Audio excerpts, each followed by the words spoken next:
ഞാനിന്ന് കുറച്ച് എക്സൈറ്റഡ് ആണ്. കാരണം ഒരുപാട് നാൾ ആഗ്രഹിച്ച, ഈവൻ ജർമ്മനിയിലേക്കൊക്കെ വരുന്നതിന് മുന്നേ ആഗ്രഹിച്ചൊരു സ്ഥലത്തേക്കാണ് ഞാനിന്ന് പോകുന്നത്.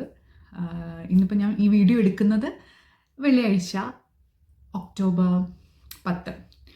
സോ ഇന്ന് നൈറ്റ് നമ്മൾ ഇവിടുന്ന് പോകും. നമ്മൾ ബസ്സിനാണ് പോകുന്നത്. നമ്മൾ കുറച്ച് ഫ്രണ്ട്സ് ഉണ്ട്. പിന്നെ നാളെ നമ്മൾ രാവിലെ വെളുപ്പിനെ അവിടെ എത്തും. പിന്നെ ആ ഒരു ഫുൾ ഡേ അവിടെ സ്പെൻഡ് ചെയ്ത് രാത്രി തിരിച്ചു കയറും. ഒരു ലോങ് ട്രിപ്പൊന്നുമല്ല, ജസ്റ്റ് 1 ഡേ ആ ഒരു പ്ലേസിൽ കുറച്ച് സ്ഥലങ്ങൾ നമ്മൾ എക്സ്പ്ലോർ ചെയ്യുന്നു. ആ ഒരു പ്ലേസിലെ കുറച്ച് സ്ഥലങ്ങൾ ഞാൻ എന്തായി പറയുന്നത്, അവിടെ കുറച്ച് എക്സ്പ്ലോർ ചെയ്തിട്ട് നമ്മൾ തിരിച്ചു പോരുന്നു. അതാണ് പ്ലാൻ. എന്താവും അറിയില്ല. ഞാൻ പാക്ക് ചെയ്തിട്ടൊന്നുമില്ല.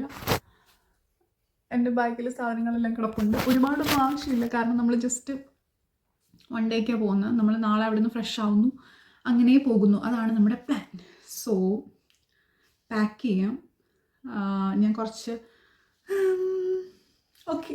അങ്ങനെ ഒരുപാട് നാളത്തെ ആഗ്രഹത്തിന് ശേഷം ഇന്ന് രാത്രി നമ്മൾ പാരീസിലേക്ക് പോവുകയാണ്. ട്രാമൊക്കെ എടുത്ത് ഞാൻ മെയിൻ സ്റ്റോപ്പിലെത്തി. അവിടെ നമ്മുടെ കുറച്ച് ഫ്രണ്ട്സ് വന്നിട്ടുണ്ടായിരുന്നു. ബാക്കിയുള്ളവരും കൂടെ വന്ന് അവരൂടെ ജോയിൻ ചെയ്ത് നമ്മൾ ബസ്സിന് ഏകദേശം 11:30 നമ്മുടെ യാത്ര തുടങ്ങി. പിന്നെ പാരീസ് എത്താറായപ്പം ഒരു സ്റ്റോപ്പിലിറങ്ങി നമ്മൾ ഡ്രസ്സൊക്കെ ചേഞ്ച് ചെയ്ത് ഫ്രഷപ്പായി നമ്മൾ പോവാണ്. നമ്മുടെ മോർണിംഗ് സ്റ്റാർട്ട് ചെയ്ത് തന്നെ പാരീസിലായിരുന്നു. ഫസ്റ്റ് സൈറ്റ് നമ്മൾ ഐഫൽ ടവർ കണ്ടു. ആ ഒരു മൊമെൻ്റ് എനിക്കിപ്പോഴും മറക്കാൻ പറ്റുന്നില്ല. ശരിക്കും ബ്യൂട്ടിഫുള്ളായിരുന്നു. ആ ഒരു സൂര്യൻ ഉദിച്ചു വരുന്ന സമയത്ത് ഐഫൽ ടവർ ബാക്ക്ഗ്രൗണ്ടിൽ ഒരു മൂവി കാണുന്ന പോലെ ഉണ്ടായിരുന്നു. ശരിക്കും നല്ലൊരു ഫീലായിരുന്നു. Symbolizing the ocean and seas around France. The Northern Sea. നമ്മുടെ ടൂർ ഗൈഡ്സ് നമുക്ക് ഒരു ഏകദേശം 1.5 മണിക്കൂറോളം ഒരു സിറ്റി ടൂർ പ്രൊവൈഡ് ചെയ്തു. അവർ നമ്മളെയും കൊണ്ട് ഇങ്ങനെ ബസ്സിൽ പോയി ഓരോ സ്ഥലങ്ങൾ കാണിച്ചു തന്ന് അതിൻ്റെ സ്പെഷ്യാലിറ്റികൾ പറഞ്ഞു തന്ന് നമുക്ക് ശരിക്കും ഒരു ഗൈഡ് ലൈൻസ് തന്ന് നമ്മളെ ഒരു സ്റ്റോപ്പിലിറക്കി. ഏകദേശം അന്നൊരു 9 മണി തൊട്ട് രാത്രി 11 മണി വരെ നമ്മൾ ഫ്രീ ആണ്. അവർ നമുക്ക് ബ്രോഷറും കാര്യങ്ങളും ഒക്കെ തന്ന് എവിടെ പോകണം എങ്ങനെ പോകണം എന്നെല്ലാം പറഞ്ഞ് നമ്മളെ ഫ്രീ ആക്കി വിട്ടു. നമുക്ക് ചൂസ് ചെയ്യാം എവിടെ പോകണം എന്നുള്ളത്. ഓഫ് കോഴ്സ് നമ്മൾ ആദ്യം തന്നെ ഐഫൽ ടവർ കാണാനാണ് പോകുന്നത്. ശരിക്കും നല്ലൊരു വെതറായിരുന്നു അന്ന്. ശരിക്കും ഓട്ടം വെതർ, നല്ലൊരു വാം അറ്റ്മോസ്ഫിയർ ആയിരുന്നു. അങ്ങനെ നമ്മൾ നടന്ന് ഐഫൽ ടവറിൻ്റെ ചോട്ടിലെത്തി. ശരിക്കും അവിടെ എത്തിയപ്പോഴാട്ടോ എനിക്കിങ്ങനെ മനസ്സിലായത്, അവിടെ അതിൻ്റെ അകത്തൊരു റെസ്റ്റോറൻ്റ് ഉണ്ട്, ഐഫൽ ടവറിൻ്റെ മുകളിൽ നമുക്ക് കയറാൻ പറ്റും. അതൊക്കെ എനിക്ക് അവിടെ ചെന്ന് കഴിഞ്ഞപ്പോഴാണ് മനസ്സിലായത്. പിന്നെ എല്ലാവരും ഫോട്ടോ എടുക്കുന്ന തിരക്കിലൊക്കെ ആയിരുന്നു. പിന്നെ ഈ ഐഫൽ ടവറിനെ പറ്റി വേറൊരു കഥ ഞാൻ കേട്ടെ. അതായത് 2008 ഒരു അമേരിക്കൻ ലേഡി എറീക്ക എന്ന് പറഞ്ഞ ഒരാൾ പാരീസിൽ വന്ന് ഈ ഐഫൽ ടവർ കണ്ടു. അപ്പോൾ പുള്ളിക്കാരിക്ക് ഐഫൽ ടവറിനോട് ഭയങ്കര പ്രണയം. ഐഫൽ ടവറിനെ മാരി ചെയ്യണമെന്ന് പറഞ്ഞ് പാരീസ് ഗവൺമെൻറ്റിനെ സമീപിച്ചു. പാരീസ് ഗവൺമെൻറ് അത് അപ്രൂവ് ചെയ്തു. അങ്ങനെ പുള്ളിക്കാരി ഐഫൽ ടവറിനെ മാരേജ് ചെയ്തു. പക്ഷെ 2018 അവർ ഡൈവോഴ്സായി. കാരണം എന്താണെന്ന് വെച്ചാൽ, ഒന്ന് ലോങ് ഡിസ്റ്റൻസ് ആണ്, അമേരിക്ക ടു പാരീസ്. പിന്നെ രണ്ടാമത്തെ റീസൺ പുള്ളിക്കാരി പറഞ്ഞത്, എവറി ഡേ എല്ലാ ദിവസവും ഈ നമ്മുടെ ഐഫൽ ടവറിനെ വിസിറ്റ് ചെയ്യാൻ ഒരുപാട് പേര് വരുന്നുണ്ട്. എല്ലാ ദിവസവും, എല്ലാ മാസവും, എല്ലാ വർഷവും വരുന്നുണ്ട്. അത് പുള്ളിക്കാരിക്ക് അത്ര ഇഷ്ടപ്പെട്ടില്ല. ആ റീസൺ പറഞ്ഞ് അവർ തമ്മിൽ ഡൈവോഴ്സായി. നല്ല ഇൻട്രസ്റ്റിംഗ് സ്റ്റോറി അല്ലേ? അങ്ങനെ സ്റ്റോറിയൊക്കെ പറഞ്ഞ് നമ്മൾ കുറേ നടന്ന് കേട്ടോ. ഐഫൽ ടവറിൻ്റെ അവിടെ നമ്മൾ 2 മണിക്കൂർ സ്പെൻഡ് ചെയ്ത ശേഷം നമ്മൾ അവിടെ നിന്ന് ഇറങ്ങി അടുത്ത സ്ഥലം ലക്ഷ്യമാക്കി നടന്നു. ശരിക്കും ഇതിൻ്റെ സ്ട്രീറ്റ്സൊക്കെ ഭയങ്കര മനോഹരമാണ്. അതായത് ആ ഒരു മോഡേൺ ഷീക്ക് ലുക്കും അതിൻ്റെ കൂട്ടത്തിൽ ആ ഒരു ക്ലാസിക്കൽ എലഗൻസും രണ്ടും കൂടെ മിക്സ് ചെയ്ത് വരുമ്പോൾ എന്താ അങ്ങനെ എനിക്ക് തോന്നിയത്. ഭയങ്കര രസമായിരുന്നു. പിന്നെ കേട്ടിട്ടുണ്ട് ഈ പാരീസ് എന്ന് പറയുന്നത് ഈ ഫുഡ് ലവേഴ്സിൻ്റെ ഒരു ഹെവനാണ്. ഒത്തിരി വെറൈറ്റി ഫുഡ് അവിടെ അവൈലബിൾ ആണെന്ന്. പക്ഷേ ഭയങ്കര എക്സ്പെൻസീവാണ്. നമുക്കെല്ലാം ഒന്നും ട്രൈ ചെയ്യാനുള്ളൊരു ഓപ്പർച്യൂണിറ്റി ഒന്നും ഉണ്ടായിരുന്നില്ല. ഒന്നാമത് ടൈം ലിമിറ്റഡ് ആണ്. അതിനുശേഷം നമ്മൾ പോയത് ഇൻവാലിഡ്സ് എന്നറിയപ്പെടുന്ന നെപ്പോളിയൻ ബൊണപ്പാർട്ടിൻ്റെ ഡോമിലേക്കാണ്. നെപ്പോളിയൻ്റെ ശവകുടീരം.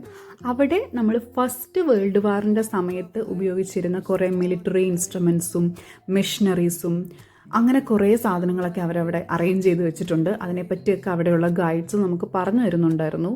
ഈ കാണുന്ന ഒരു മിലിറ്ററി ഇൻസ്ട്രുമെൻറ്റും വേൾഡ് വാറിൻ്റെ സമയത്ത് ഉപയോഗിച്ചിരുന്നതാണ്. ആ സമയത്തൊക്കെ ഞാൻ ആലോചിച്ചുകൊണ്ടിരുന്നത്, നമ്മൾ ഈ ഹൈസ്കൂൾ ലെവലിലേക്ക്, എസ്പെഷ്യലി 10th ക്ലാസ്സിലൊക്കെ ഈ വേൾഡ് വാർ, ഫ്രഞ്ച് റെവല്യൂഷൻ ഇതിനെപ്പറ്റിയൊക്കെ പഠിക്കുമ്പോൾ അന്നൊന്നും ചിന്തിച്ചിട്ടേ ഇല്ല എന്നെങ്കിലും ഇതൊക്കെ നേരിട്ട് കാണാൻ പറ്റും, ഇതൊക്കെ നടന്ന സ്ഥലത്ത് പോകാൻ പറ്റും, എക്സ്പീരിയൻസ് ചെയ്യാൻ പറ്റുമെന്നൊന്നും ചിന്തിച്ചിട്ടേ ഇല്ല. പിന്നീട് ഞാനൊരു സോഷ്യൽ സയൻസ് ടീച്ചർ ആയപ്പോഴും കുട്ടികൾക്ക് ഇതൊക്കെ പറഞ്ഞു കൊടുത്തപ്പോഴും അന്നും ചിന്തിക്കുന്നില്ല. ഞാൻ ഭയങ്കര ഗ്രേറ്റ്ഫുൾ ആയിരുന്നു ആ ഒരു മൊമെൻറ്റിൽ.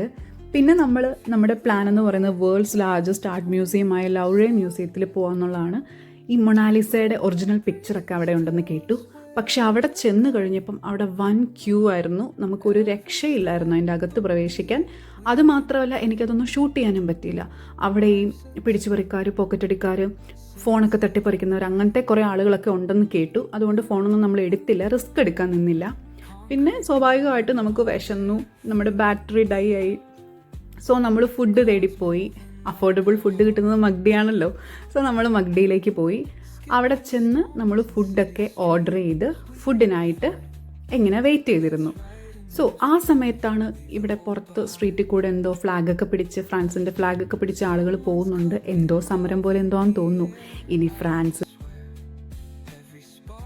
ശരിക്കും പാരീസിലെ ഈ ഒരു സ്ട്രീറ്റ് പോലെ തന്നെ ഭയങ്കര അട്രാക്റ്റീവ് ആട്ടോ. ഇവിടുത്തെ ഈ നേച്ചറും നല്ല കാം, അങ്ങനത്തെ ഒരു അന്തരീക്ഷമാണ്. ഈ പോകുന്ന ബോട്ട് കണ്ടോ, അങ്ങനെ ആ ഒരു ബോട്ട് ടൂറിന് പോകാൻ നമ്മളും പ്ലാൻ ചെയ്തിട്ടുണ്ട്. നമ്മളും ടിക്കറ്റൊക്കെ എടുത്ത് റെഡിയായിട്ടിരിക്കുകയാണ്. പക്ഷെ നമ്മൾ സൺസെറ്റ് ആ സമയത്ത് പോകാനാണ് പ്ലാൻ ചെയ്തേക്കുന്നത്. ഇവിടെ ഇങ്ങനെ ഒരു ഐറ്റം കൂടി ഇരിപ്പുണ്ട്, എന്താണേലും കൊള്ളാം. ഈ കാണുന്നതാണ് നമ്മുടെ ബോട്ട് ടൂറിൻ്റെ ഒരു ക്യൂ. ഒരുപാട് ആളുകളുണ്ടായിരുന്നു കേട്ടോ. എനിവേ നമ്മളതിൻ്റെ അകത്ത് കയറി സൺസെറ്റൊക്കെ ആയി. നിങ്ങൾ ഫ്യൂച്ചറിൽ പാരീസിൽ വരാൻ പ്ലാൻ ചെയ്യുന്നവരാണെങ്കിൽ മിസ് ചെയ്യാതെ ചെയ്യേണ്ട ഒരു ആക്ടിവിറ്റിയാണ് അവിടുത്തെ ഈ ഒരു സിറ്റി ബോട്ട് ടൂർ എന്ന് പറയുന്നത്. ഏകദേശം 1.5 മണിക്കൂറോളം നമുക്ക് 10 യൂറോസിന് അവിടെ കറങ്ങാൻ പറ്റും. നൈറ്റ് ടൈമിൽ ഇത് മിസ് ചെയ്യാൻ പാടില്ലാത്ത ഒന്നാണ്. ആ സമയത്ത് നമുക്കുണ്ടാകുന്ന ഒരു എക്സ്പീരിയൻസ് ഭയങ്കര കാമിങ് ആയിരുന്നു. ആ ദിവസത്തിലെ ഏറ്റവും ഫേവറേറ്റ് മൊമെൻ്റ് ആയിരുന്നു എനിക്കത്. ആ സമയത്ത് മനസ്സിൽ കൂടെ ഒരുപാട് കാര്യങ്ങൾ ചിന്തിച്ചു. എന്താ പറയുക, ഇനി വരുമ്പോൾ കൂടുതൽ പാരീസിനെ എക്സ്പ്ലോർ ചെയ്യണം, അങ്ങനെയൊക്കെ ഞാൻ അവിടെ നിന്ന് മാനിഫെസ്റ്റ് ചെയ്തു കേട്ടോ. ഈ ഒരു മൊമെൻ്റ് ശരിക്കും ബ്യൂട്ടിഫുള്ളായിരുന്നു. ശരിക്കും എൻജോയ് ചെയ്തു, നമ്മളെല്ലാവരും എൻജോയ് ചെയ്തു. സിറ്റി ഓഫ് ലൈറ്റ്സ് എന്നല്ലേ പാരീസിനെ പറയുന്നത്. ശരിക്കും അതാണ്. നൈറ്റ് ടൈമിൽ പാരീസ് വേറെ ലെവലാണ്. അതിനുശേഷം നമ്മൾ ഇറങ്ങി കോഫിയൊക്കെ കുടിച്ച്, ഇത് ഓരോ മണിക്കൂറിലും ഇങ്ങനെ ഐഫൽ ടവർ ഇങ്ങനെ ഗ്ലിറ്റർ ചെയ്യും. നമ്മളതൊക്കെ കണ്ട് അവിടുത്തെ കാഴ്ചകളൊക്കെ കണ്ട് പാരീസിനോട് ബൈ പറഞ്ഞ് കോഫിയൊക്കെ കുടിച്ച് നമ്മളെല്ലാവരും ഫ്രണ്ട്സ് പലരും പല വഴിക്ക് പിരിഞ്ഞു. ഞാൻ കുറച്ച് ഫോട്ടോസും കൂടി ആഡ് ചെയ്യാം. എനിക്കറിയാം ഇതൊരു പെർഫെക്റ്റ് ട്രാവൽ വ്ലോഗ് അല്ല, പക്ഷേ ഇത്രയും നേരം എന്നെ കണ്ടിരുന്ന എല്ലാവർക്കും thank you. Please subscribe my channel. Thank you for watching.